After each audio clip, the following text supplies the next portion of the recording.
There are two things people say when you are suffering. The first, stay positive. Focus on the good. Things will get better.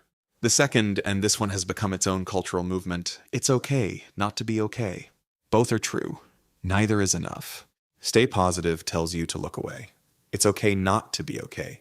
Gives you permission to sit inside the pain. But neither one tells you what to do with it. Neither one tells you what suffering is actually for. I spent a period of my life cycling between those two options. Some days I performed the positive. Some days I sat inside the darkness and called it honesty. And neither felt like it was getting me anywhere, because neither was I was missing a third thing. Viktor Frankl named the third thing. He called it tragic optimism. He defined it in 1983, 38 years after Auschwitz, as the capacity to remain optimistic, in spite of what he called the tragic triad: pain, guilt, and death. The three conditions no human life escapes. Not the belief that things will improve. Not the pretense that suffering isn't real. Something more demanding than either of those. The capacity to find meaning specifically because things might not get better. In 1944, his wife Tilly was killed by the Nazis. His parents were killed. His brother was killed. He had spent years in Auschwitz and other camps. He had lost his manuscript, his family, his freedom, and nearly his life. In 1945, sitting in a room with nothing, he wrote Man's Search for Meaning in 9 days. Not 9 months, 9 days. I want you to sit with that for a moment. Not as inspiration, as a data point. A man who had lost everything that logically justified optimism, every relationship, every security, every reason the world gives us to feel hopeful, produced in 9 days, one of the most important books about human meaning ever written. The book is not optimistic in the ordinary sense. It does not promise that things will work out. It does not tell you suffering has a silver lining.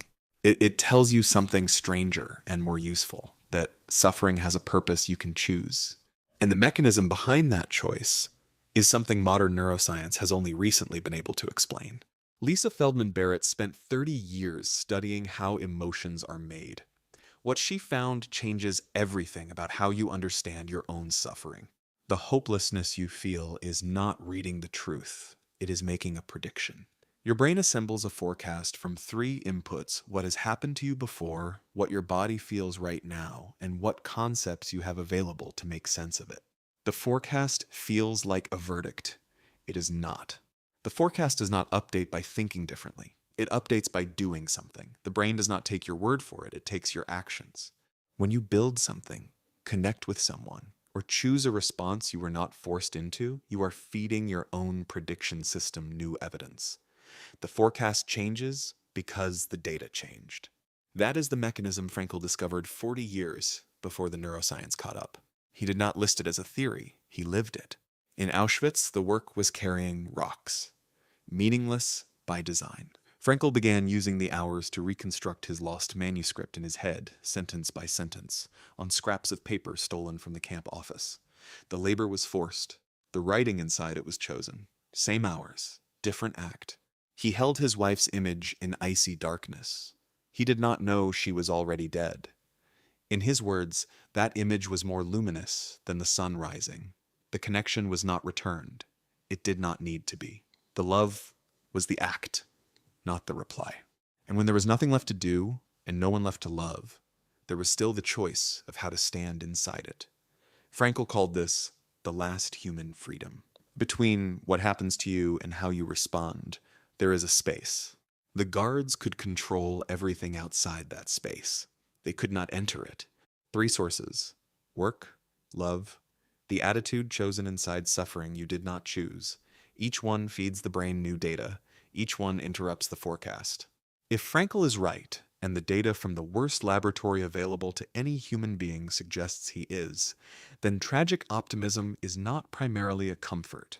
Meaning is available to you right now, in your current circumstances, with your current suffering. The question is not whether conditions will improve before you choose to find it.